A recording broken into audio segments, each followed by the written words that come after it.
Welcome back, everybody, and before we get started today, please make your daily sacrifices to Uncle Graham here, or he will come after your soul.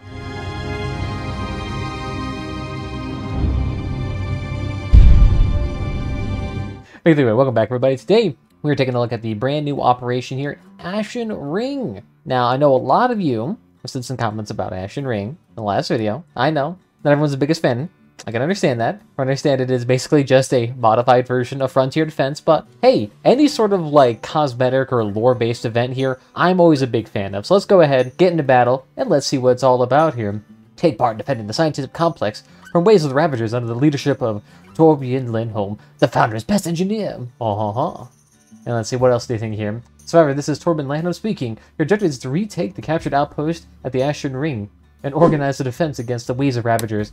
We pay separately for transport of the Dawn Children equipment, but prepare for increased resistance. The pots of destroyed enemies can be used to build turrets around the perimeter. So very interesting here. Although the interesting thing about this is that it's Ashen Ring, so it implies it's like a proper name and all that, but why is the R not capitalized? Okay, whatever. That's just me being way too picky. Let's go ahead and give it a try. And we're also going to be using our Big Berth truck here.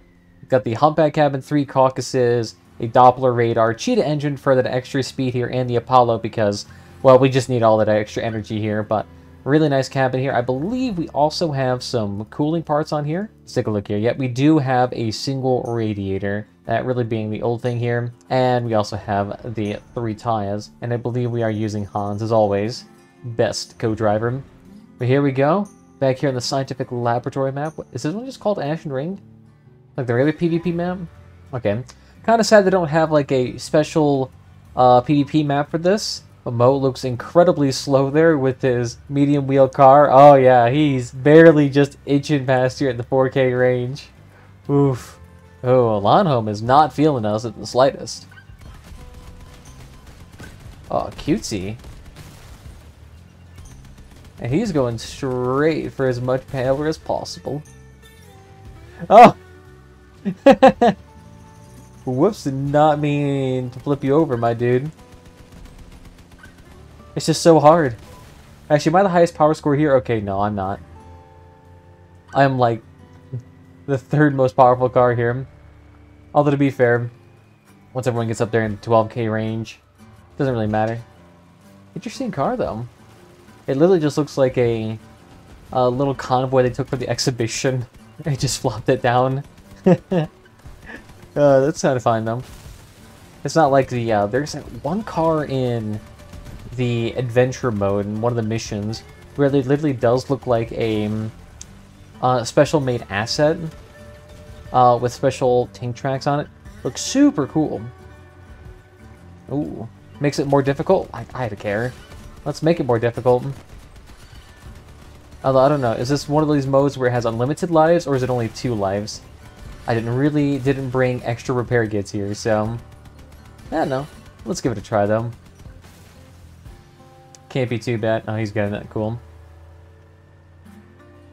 I don't want to get my car too damaged. Let's take these cars one at a time here. Oops, sorry, my dude. There we go. That's funny. The dude literally tossed his, what is that? I don't remember the name of it. It's that one where it either fires the drone or it fires the laser tether. I can't remember it for the life of me. Oh, interesting. I didn't even know these were here. They really need to make the icons on that a bit more apparent. Because even with the radar, I can't even tell. You have to get right up close to it. It looks like it's only allowed to see it at certain Z heights. We probably need to expand that ever so slightly. Because I can't see them. You legitimately have to crawl up the ramps, and then you'll notice they're there. Or you have to get really close. Oh, 120 for the cannon. Oof. Did I just say meme? Okay. Not quite meme. It's meme. Meme? Sounds like an evil Russian. Man, those are some weak drones. They have like 50 HP. Ooh, is that a retcher? Ooh, let's spread that damage around there. Do not let that thing touch me. Ooh. Thankfully. I have no idea if I took the oil barrels off this. This is pretty good. Nice. Okay, good. We have no oil barrels in there. Or at least not anymore. Hey, we can get the cannon now. Alright, let's try that bad boy. See how good that is. I will say, though, I always do like looking these nice little convoys here. Always look pretty cool. I do kind of like the series of concentric boxes that the founder's using for their design. It looks pretty jazzy. Oh yeah, no, it is the drone that does the little fire there. Oof. Interesting, that drone there was using an adapter. Not too shabby. And it looks like we got the elephant turrets. Nice. Oh, that's funny. The actual NPCs are able to utilize the drifting feature here. That's kind of funny.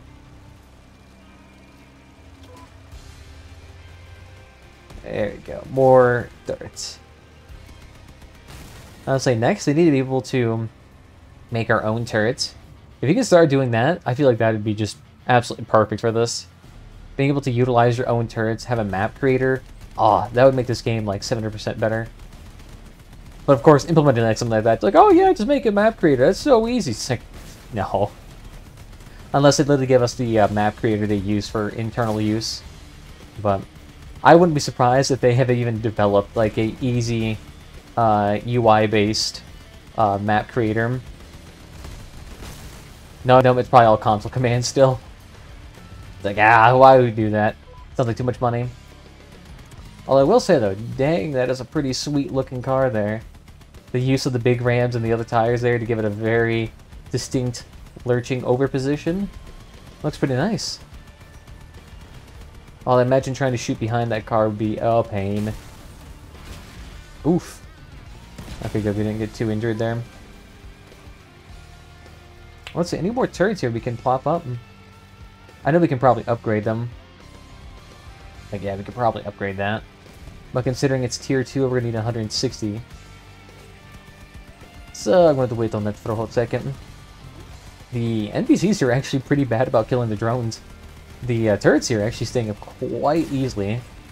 I mean, a big way to get points in frontier defense missions, which this essentially is just by making and placing down a bunch of low-tier turrets. Like, if you can place down, like, 15 tier 1 turrets for 5 points apiece, it's a lot of money. Ooh, I'm gonna have to cut that out. And dang, so this dude is resisting. I mean, to be fair, though, he is flopping around like crazy, which just makes this take forever.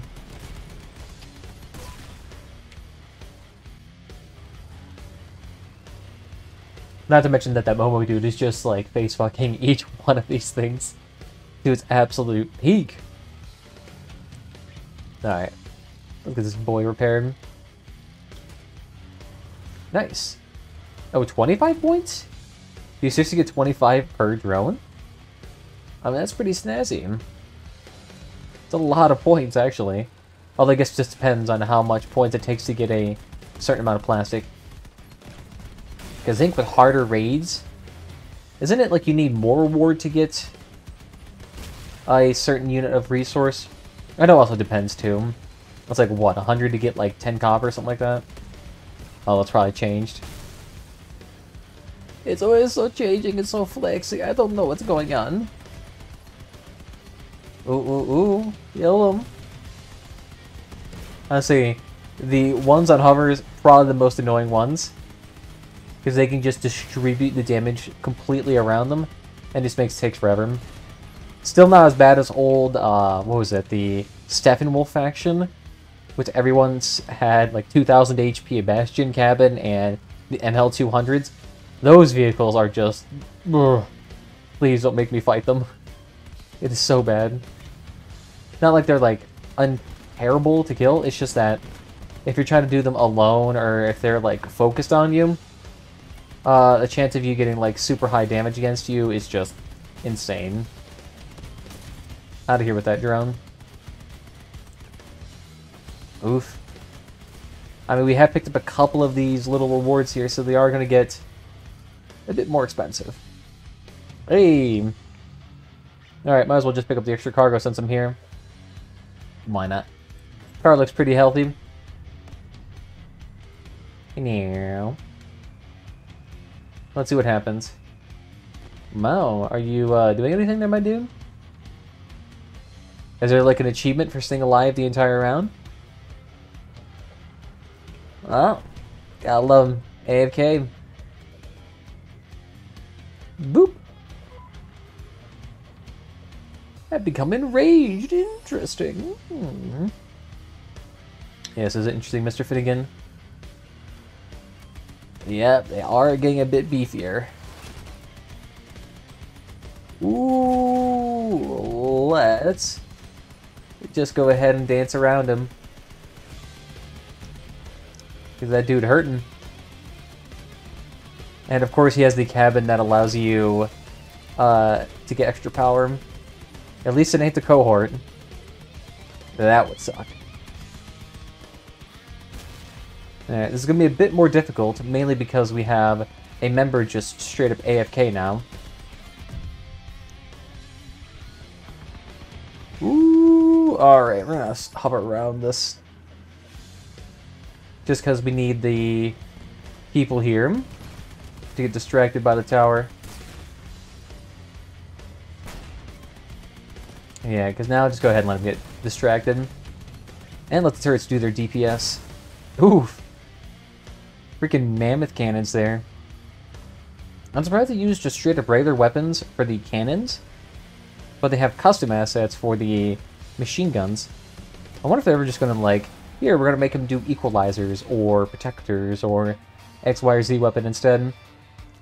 I know that's what they do for the Christmas event. The Christmas truck eventually just gets more and more equalizers. It gets like, what, 8 equalizers?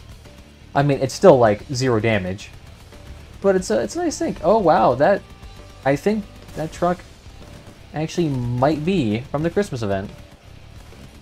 It literally looks exactly like it. Doesn't have nearly as many retchers, but whoo! What a peek behind that. Because it is coming for me. Ooh, boy, you are not kidding around there. I must have been using Prometheus's or something.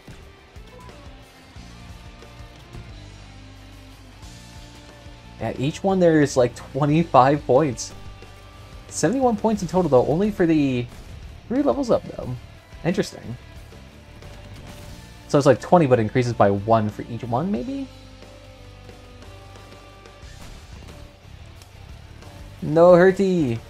Oh, this actually would be a good time for me to figure out whether or not I do get another respawn after this, or if it's like a traditional raid where you only get 2. Kill me, you coward! Although I think all of his weapons are gone. Alright then. Urge the heretic!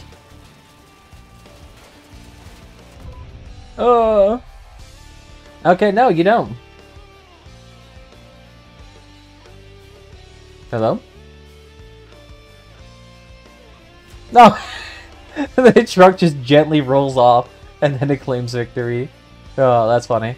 It's not too bad, you weren't the worst, but to be fair, the other dude who was worse was just literally AFK, so... not too shabby. 27 plastic resources, though. No, that's actually not too bad. How long was the mission itself? No, let's go to history here. Alright, so 11 minutes, 12 minutes, roughly. It probably could be a bit faster if we had everyone there, but I'm guessing it's probably going to be 10 to 20% innately longer than a frontier defense mission.